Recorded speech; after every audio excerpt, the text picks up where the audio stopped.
too, addicted to watches.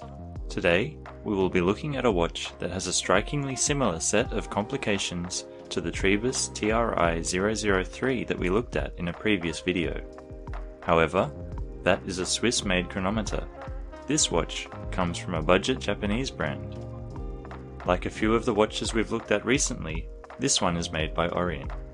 This is the Orient Constellation GMT FDJ02002B0. As we go over this watch today, you'll notice many similarities between it and the Trebus.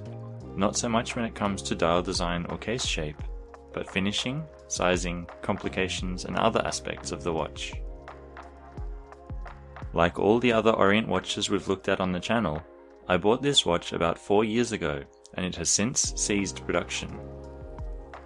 Consequently, it is out of stock on pretty much every website I've checked.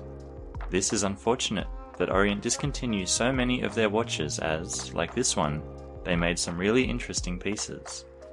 This particular one comes from their higher end and has the appropriate features we'll go over. With that comes a higher than average Orient price tag. One of the more aggravating things about older Orient models is the difficulty tracking down the official retail prices. From what I can see, the price for this watch was somewhere around $800. However, when websites such as Creation Watches had this in stock, it was listed closer to $400, a generous 50% discount. As much as I hate to say it, it seems like Orient followed the Invicta pricing methodology of having very high retail prices that are permanently discounted at retailers. I purchased mine from Long Island Watch for about that $400 average price. In addition to this black color, the Constellation GMT came in white in stainless and also white in two-tone.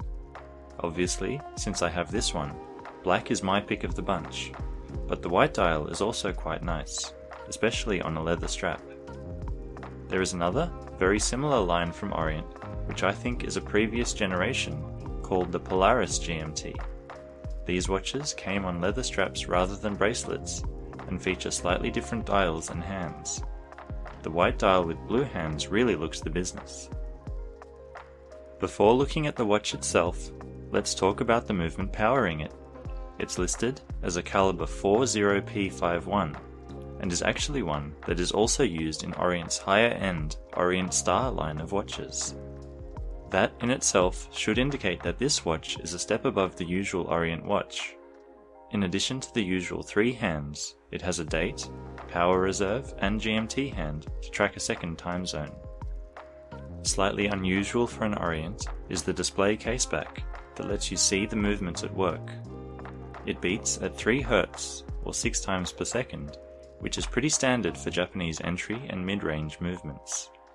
Unlike a Seiko NH35 however, this movement has been decorated with striping on the rotor and perlage on the bridges and movement plates. Taking a look at the front of the watch now, we can see almost what is a continuation of that decoration, with multiple different textures on the dial. The dial is definitely the star of the show on this watch, and these various textures make the dial very interesting and were my main reason for buying the watch. Right in the center, we can see an intricate guilloche pattern that radiates from the pinion and creates a sunburst effect on that portion of the dial. In this center portion is also the date, framed in silver at the 3 o'clock position. A white date wheel is used here, which I'm okay with, as it balances the white text used opposite as part of the Orient logo. That logo is applied, and underneath printed in white are the words Orient and Automatic. It probably could have done without the word Automatic, but it's small enough that it doesn't look too offensive on the dial overall. Moving down from there is more printing. Water resist, GMT, and double diamonds are printed at 6 o'clock. This is clearly not a dive watch, so only 50 meters of water resistance should not be surprising. I'm not exactly sure what the double diamonds indicate, but I've seen it on a couple of other Orient watches, and I suspect it has something to do with the water resistant rating. But if you know, put it down in the comments. Finally, going back to the top, we have our second texture on the dial. At 12, there is a power reserve meter which also tells us that the movement has a maximum power reserve of 40 hours. In this fan shape, there is a small wave pattern radiating from the base of the hand. Compared to the guilloche of the main dial, this texture is much smaller, and from arm's length does not look textured at all, which helps to make the dial not look too busy. Moving further out from the center, we have the hour markers applied on an area with our third texture. Underneath these is a very subtle set of concentric circles in a matte finish. Most indices are multifaceted polished trapeziums, but the 12, 6 and 3 are applied Roman numerals. While less common on other casual watches, Orient seems to really like putting these on their watches. Personally, I'd probably prefer the dial on the Polaris model I mentioned before, which uses all batten indices and no Roman numerals, but they are okay for something different. Finally, around the outer perimeter is a 24-hour track that relates to the GMT hand and lets you track the second time zone. The hands are quite simple and all polished. Hour and minute hands are sword style, while the second hand is a needle second hand. The GMT hand is slightly different as it has a spearhead on the tip, but can sometimes be confused for the minute hand. Unfortunately, since all the hands and hour markers are completely polished, in some lighting conditions they can completely disappear against the black dial, making them impossible to read at a glance.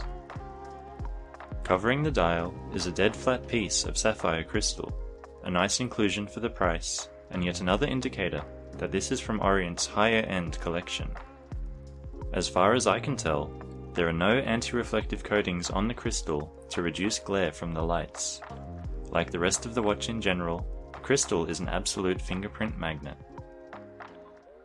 If we look around the case, we can see a fairly simple 39.5mm case size, a good size for an everyday watch that will suit a lot of wrists. A very slim bezel surrounds the crystal and transitions into the side of the case.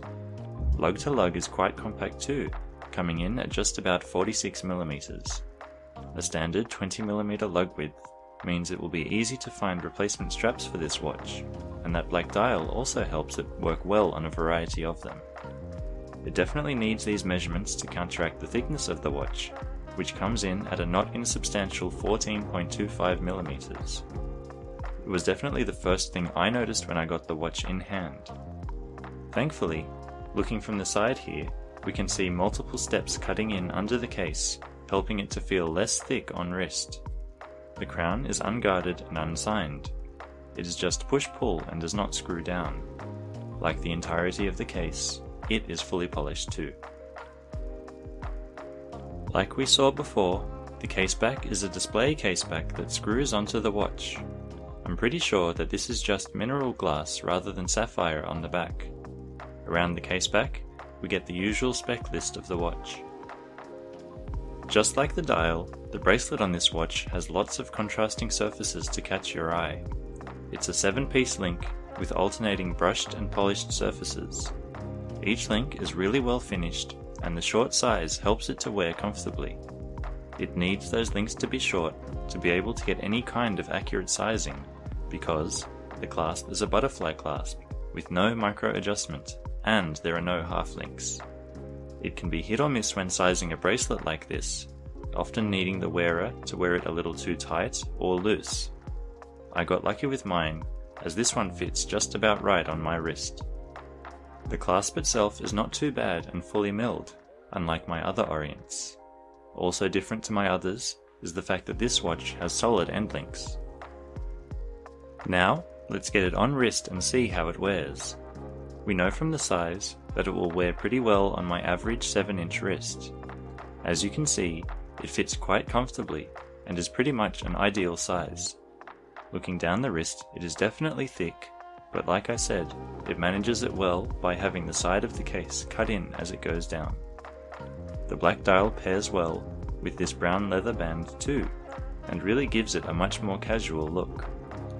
I probably wouldn't be wearing a watch like this on a NATO strap, because that's going to add even more thickness. But in case you were curious, here it is on a single pass and a double pass.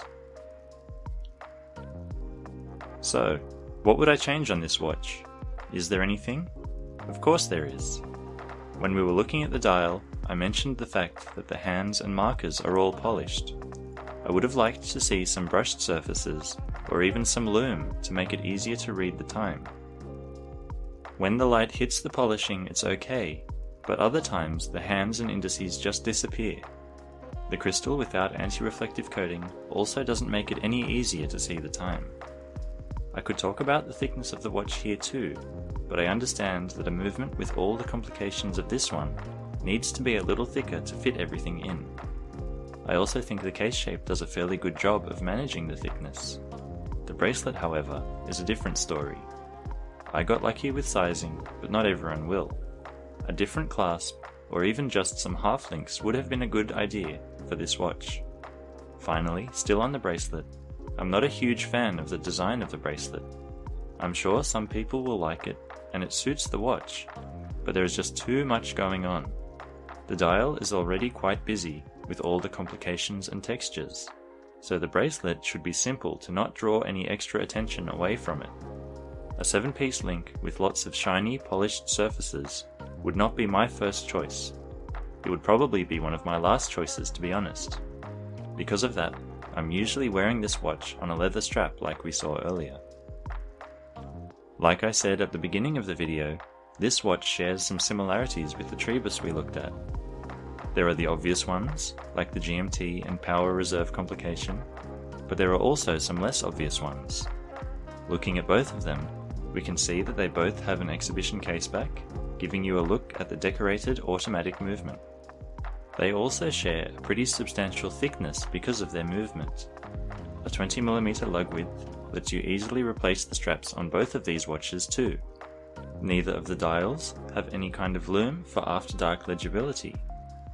Slim bezels surrounding the dial from the front view are common, but you can really see how much of a difference that 1.5mm can make when you see them side by side.